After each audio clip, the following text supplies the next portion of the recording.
ஆன்மீக சொந்தங்கள் அனைவருக்கும் வணக்கங்க. இன்றைக்கி நாம் நம்மளுடைய சேனலில் என்ன மாதிரியான தகவல் எல்லாம் பார்க்க போகிறோன்னு பார்த்தீங்கன்னா, மகர ராசி அன்பு நேயர்கள் அனைவருக்குமே செப்டம்பர் 14ஆம் தேதிக்கு பிறகு சில பல முக்கிய நிகழ்வுகள்லாம் அவங்க வாழ்க்கையில் பார்க்க போகிறாங்க. அந்த விஷயங்கள்லாம் என்ன, மேலும் நீங்கள் இந்த காலகட்டத்தில் என்ன மாதிரியான விஷயத்தில் கவனமாக இருக்கணும், என்னென்ன விஷயங்கள்லாம் செய்யணும் செய்யக்கூடாது அப்படிங்கிறத பற்றி தான் நான் இன்றைக்கி இந்த வீடியோ பதிவின் மூலிமா தெளிவாக உங்ககிட்ட ஷேர் பண்ணிக்க போகிறேன். இந்த பதிவில் சொல்லக்கூடிய ஒவ்வொரு தகவலுமே கண்டிப்பாக உங்களுக்கு பயன் தரக்கூடிய தகவலாக தான் இருக்கக்கூடுங்க. ஸோ வீடியோ ஸ்கிப் பண்ணாமல் தொடர்ச்சியாக பாருங்கள். அது மட்டும் இல்லாமல் இது போன்ற ஆன்மீகம் சார்ந்த வீடியோக்களெல்லாம் நீங்கள் முழுசாக பார்த்து தெரிஞ்சுக்கணும் அப்படின்னு ஆசைப்பட்டால் நம்மளுடைய சேனலை மறக்காமல் சப்ஸ்கிரைப் பண்ணிவிட்டு கீழே இருக்கும் பெல் ஐக்கானையும் மறக்காமல் கிளிக் பண்ணுங்கள். அப்போ தான் நம்ம சேனலில் போடுற ஒவ்வொரு வீடியோவுமே நோட்டிஃபிகேஷனாக உங்கள்கிட்ட உடனுக்குடனே வந்து சேரும். ஸோ இப்போ வாங்க நம்ம வீடியோக்குள்ளே போய் முழுசாக பார்த்து தெரிஞ்சுக்கலாம். அது மட்டும் இல்லாமல் உங்களுக்கு ராசி அதிபதியாக இருக்கக்கூடிய அந்த சனி பகவானை உங்களுக்கு ரொம்ப ரொம்ப பிடிக்கும்னா இந்த வீடியோக்கு ஒரு லைக் பண்ணிவிட்டு, உங்களுடைய ஆள் மனதில் நிறைவேறாத விஷயங்கள் அப்படின்னு சொல்லிட்டு நிறையவே இருக்கும், அதில் ஏதோ ஒரு விஷயம் நடக்கணும்னு சொல்லி மனதார வேண்டிட்டு நம்மளுடைய கமெண்ட் பாக்ஸில் சனீஸ்வர பகவானுக்கு போற்றி அப்படின்னு சொல்லி மறக்காமல் பதிவிடுங்க. இந்த சமயத்தில் நீங்கள் உங்கள் ராசி அதிபதியை நினைத்து இப்படி ஒரு விஷயம் பண்ணும்போது கண்டிப்பாக நீங்கள் என்ன விஷயம்லாம் நடக்கணும்னு சொல்லி மனதார நினைக்கிறீங்களோ அந்த விஷயங்கள் அனைத்துமே அவர் நிச்சயமாக நடத்தி கொடுப்பாரு. ஸோ நம்பிக்கையோடு இந்த ஒரு விஷயத்தை பண்ணி பாருங்கள். ஸோ இப்போ வாங்க நம்ம வீடியோக்குள்ளே போய் முழுசாக பார்த்து தெரிஞ்சுக்கலாம். மகர ராசிக்காரங்களுக்கு இந்த காலகட்டம் எப்படி அமைஞ்சிருக்குன்னு பார்த்தீங்கன்னா, பொருளாதார நிலை நல்லபடியாகவே காணப்படுது. ஆனாலுமே செலவுகள் அதிகரிக்கும் அப்படிங்கிறதுனால கடன் வாங்க நேரிடுங்க. புதிய ஆடை ஆபரணங்கள் வாங்கி ரொம்பவே மகிழ்ச்சிகரமாக இருப்பீங்க. திருமண முயற்சி ஏதாவது மேற்கொண்டுட்டு இருக்கீங்க அப்படின்னா அதில் நல்ல விஷயங்கள் நிறைய நடக்கும். உறவினர் நண்பர்களால் உதவியும் உற்சாகமும் உண்டாகும். இன்னும் சிலருக்கு வெளியூர் பயணங்களும் அதனால் உடல் அசதியும் உண்டாகக்கூடுங்க. மேலும் அலுவலகத்தில் வழக்கமான நிலையே காணப்படுது. ஒரு சிலருக்கு மட்டும் வேலையில் இடர் மாற்றங்கள் ஏற்படவும் அதன் காரணமாக தற்காலிகமாக குடும்பத்தை விட்டு பிரிந்திருக்கக்கூடிய நிலைகளும் வரப்போகுது. வியாபாரத்தை பொறுத்த வரைக்கும் வியாபாரத்தில் எதிர்பார்த்ததை விடவும் லாபம் அதிகரிக்கும். புதிய ஒப்பந்தங்கள் கையெழுத்தாகும். அதே போல் பங்குதாரர்கள் அனுசரணையாக நடந்து கொள்வாங்க. மேலும் குடும்பத்தை நிர்வகிக்கக்கூடிய பெண்களுக்கு சந்தோஷகரமான சூழ்நிலை காணப்பட போகுது.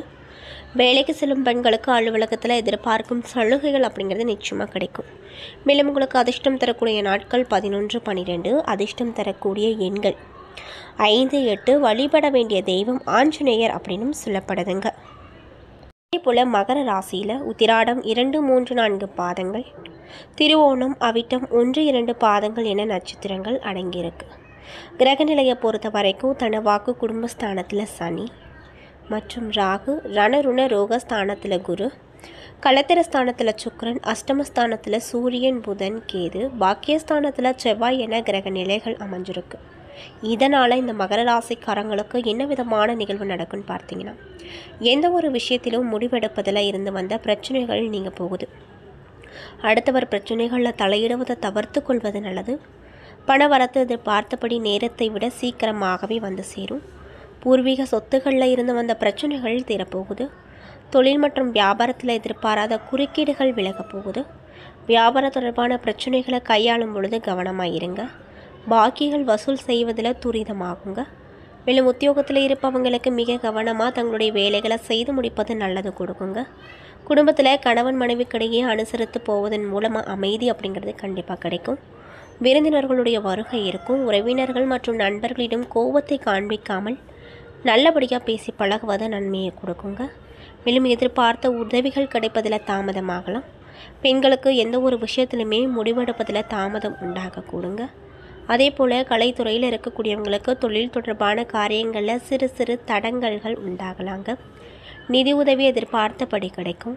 கூடுதலாக உழைத்து பணிகளை முடிக்க வேண்டிய நிலைகள் உண்டாகுங்க. மேலும் அரசியல் துறையில் இருக்கக்கூடியவங்களுக்கு இதமான சூழ்நிலை அப்படிங்கிறது உண்டாகுங்க. மேலிடம் உங்களது கருத்துக்களை கேட்டு அதன்படி நடந்தால் மனதிற்கு மகிழ்ச்சியை கொடுக்குங்க. மாணவர்களுக்கு கல்வியில் மட்டும் கவனம் செலுத்துவது வெற்றி பண்ண உதவியாக இருக்குங்க. சக மாணவர் நண்பர்கள் பிரச்சனையில் தலையிடுவதை தவிர்த்து கொள்வது ரொம்ப ரொம்ப நல்லதுங்க. அது மட்டும் இல்லாமல் எடுத்த காரியத்தை வெற்றிகரமாக செய்து முடிக்க முழு முயற்சி மேற்கொள்வீங்க.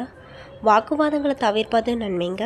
பயணங்களால் நன்மை உண்டாகும். மனக்குழப்பங்கள் நீங்கி தெளிவு உண்டாகும். சாமர்த்தியமான பேச்சின் மூலமாக காரியத்தில் அனுகூலம் பிறக்குங்க. மேலும் குடும்பத்தாரோடு விருந்து கழிக்க நிகழ்ச்சிகளை பங்கேற்கும் வாய்ப்பு கிடைக்கும். எதிலுமே எச்சரிக்கையும் கவனமும் தேவை. தொழில் மற்றும் வியாபாரம் சிறப்படையும். புதிய ஆர்டர்கள் பெறுவதில் உற்சாகமாக ஈடுபடுவீங்க. பழைய பாக்கிகள் வசூல் செய்வதில் வேகம் காட்டுவீங்க. அதே போல் இந்த காலகட்டத்தில் உத்தியோகத்தில் இருப்பவங்க திறமையாக செயல்பட்டு பணிகளை வெற்றிகரமாக செய்து முடித்து மேல் அதிகாரிகளின் நன்மதிப்பை பெறுவார்கள். குடும்பத்தில் இருந்த டென்ஷன்கள் அப்படிங்கிறது விலகும். கணவன் மனைவிக்கிடையே நெருக்கம் உண்டாகும். சகோதரர் மூலமாக நன்மைகள் கிடைக்கும். அதே போல் நீங்கள் என்ன மாதிரியான விஷயங்களை பரிகாரமாக பண்ணணும்னு பார்த்தீங்கன்னா, ஸ்ரீ கிருஷ்ண பகவானை பிரார்த்தனை செய்து வழிபட்டு வர எல்லா கஷ்டங்களும் நீங்கும். மனதில் மகிழ்ச்சி கிடைக்குங்க. அதே போல் இந்த மகர ராசிக்காரங்களுக்கு இந்த காலகட்டத்தில் மிக லாபமான பலன்கள் கிடைக்க போகுது. சில இடத்துல வேலையில் சிறு சிறு போராட்டங்கள் உண்டாகும். சில இடத்துல நேரம் பார்க்காமல் உழைக்க வேண்டியதாக இருக்கக்கூடும். உத்தியோக ரீதியாக புதிய பொறுப்புகள் வரக்கூடும். ஆனாலுமே எதிர்பார்த்த ஒரு காரியம் விரைவாக கண்டிப்பாக நடக்கும். வியாபாரத்தில் விற்பனையும் லாபமும் அதிகரித்து உங்கள் செல்வாக்கு உயரச் செய்யுங்க. புதிய முயற்சிகளில் துணிச்சலாக நீங்கள் இந்த காலகட்டத்தில் ஈடுபடுவீங்க.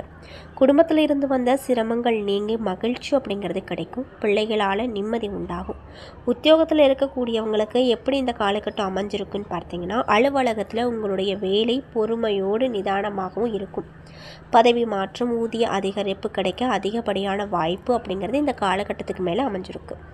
வியாபாரத்தை பொறுத்த வரைக்கும் வியாபாரத்தில் புதிய தொழில்நுட்பத்தின் மூலமாக அபிவிருத்தி ஏற்படும். குத்தகை பணிகளில் லாபம் மேம்படும். குடும்பத்தை பொறுத்த வரைக்கும் குடும்பத்தில் இருந்து வந்த அழுத்தம் குறையக்கூடும். பிள்ளைகளால் மன மகிழ்ச்சி, மன நிம்மதி ஆகியவை இரண்டுமே கண்டிப்பாக கிடைக்கும் அப்படின்னு சொல்லப்படுது. மேலும் பெரியோர்களின் ஆதரவும் கிடைக்குங்க. பணம் சார்ந்த விஷயத்தை பொறுத்த வரைக்கும் உங்களுக்கு இந்த காலகட்டம் எப்படி அமைஞ்சிருக்குன்னு பார்த்தீங்கன்னா, குடும்பத்துக்காக பண வரவு அதிகரிக்க சுறுசுறுப்பாக உழைக்க வேண்டிய நிலை உண்டாகும். கலைத்துறையில் இருக்கக்கூடியவங்களுக்கு நடனம் சார்ந்த தொழிலில் நல்ல வாய்ப்புகள் கிடைத்து முன்னேற்றகரமான நிலையை இந்த காலகட்டத்தில் உங்களால் பார்க்க முடியும். புதிய முதலீடுகளில் மன துணிவோடு இறங்குவீங்க. அது மட்டும் இல்லாமல் சந்திரனுடைய இடப்பெயர்ச்சியின் காரணமாக உங்களுக்கு என்ன மாதிரியான நிகழ்வு நடக்கும்னு பார்த்தீங்கன்னா, சிறப்பும் வளர்ச்சியும் கலந்த பலன்களை கொண்டு வந்து கொடுக்கும். குரு பகவான் 6ல் இருப்பதால் தொழிலுக்கு ஏற்பட்ட மறைமுக எதிர்ப்புகளை முறியடித்து வெற்றி பெறுவீங்க. அதே போல் நீங்கள் என்ன மாதிரியான விஷயத்தில் எச்சரிக்கையாக இருக்கணும்னு பார்த்தீங்கன்னா, வியாபார விஷயத்தில் மெத்தமாக செயல்பட வேண்டுங்க. மேலும் புதிய முதலீடுகளில் எச்சரிக்கையோடு செயல்பட வேண்டும். ஆக மொத்தத்தில் இந்த மகர ராசி அன்பர்களுக்கு இந்த 14ஆம் தேதிக்கு பிறகு தொழில், உத்தியோகம், வியாபாரம், குடும்பம் ஆகியவற்றின் வளர்ச்சிக்காக உழைக்க வேண்டும் அப்படின்னு சொல்கிறாங்க. பண விஷயத்தை பொறுத்த வரைக்கும் நீங்கள் ரொம்ப கவனமாக இருக்க வேண்டுங்க. மேலும் பெரியவர்களின் ஆசையும் ஒத்துழைப்பும் நம்பிக்கையும் உங்களுக்கு எப்பொழுதுமே இருந்து கொண்டே இருக்கும் அப்படின்னு சொல்லப்படுதுங்க. அது மட்டும் இல்லாமல் இந்த காலகட்டத்தில் முதலீடுகளில் நீங்கள் பெரிய முதலீடாக எதுவுமே பண்ண வேண்டாம். இப்போதைக்கு என்ன முதலீடு செய்கிறீங்களோ அதே செய்யுங்க. புதுசாக எதுவும் ட்ரை பண்ண வேண்டாம்னு சொல்லப்படுது. பணியிடத்தில் உங்களுக்கு கொடுக்கப்பட்ட வேலையை மட்டும் பாருங்கள். மற்றவங்களுடைய வேலையை கலந்து பார்த்தீங்க அப்படின்னா உங்களுக்கு தான் பலவிதமான பிரச்சனைகள் வரக்கூடும் அப்படின்னு சொல்லப்படுதுங்க. என்ன நண்பர்களே, இந்த பதிவுகளில் நம்ம மகர ராசி அன்பு நேயர்களுக்கு இந்த செப்டம்பர் 14ஆம் தேதிக்கு பிறகு என்னென்ன விதமான நிகழ்வு நீங்கள் உங்கள் வாழ்க்கையில் பார்க்க போகிறீங்க, என்னென்ன விஷயத்தில் கவனமாக இருக்கணும், என்னென்ன விஷயங்கள்லாம் பண்ணணும் பண்ணக்கூடாது அப்படிங்கிறத பற்றியும் தெளிவாகவும் விரிவாகவும் நான் இன்றைக்கி இந்த பதிவின் மூலியமாக உங்கள்கிட்ட ஷேர் பண்ணியிருப்பேன். இந்த பதிவில் சொல்லியிருக்கக்கூடிய ஒவ்வொரு விஷயமுமே உங்களுக்கு பயன் தரக்கூடிய விஷயமாக தான் அமைஞ்சிருக்கும். ஸோ வீடியோ பிடிச்சிருந்தா லைக் பண்ணுங்கள், ஷேர் பண்ணுங்கள். அது மட்டும் இல்லாமல் இது போன்ற ஆன்மீகம் சார்ந்த வீடியோஸ் நீங்கள் முழுசாக பார்க்கணுன்னு நினச்சா நம்ம சேனலை மறக்காமல் சப்ஸ்கிரைப் பண்ணிவிட்டு பாருங்கள். நன்றி.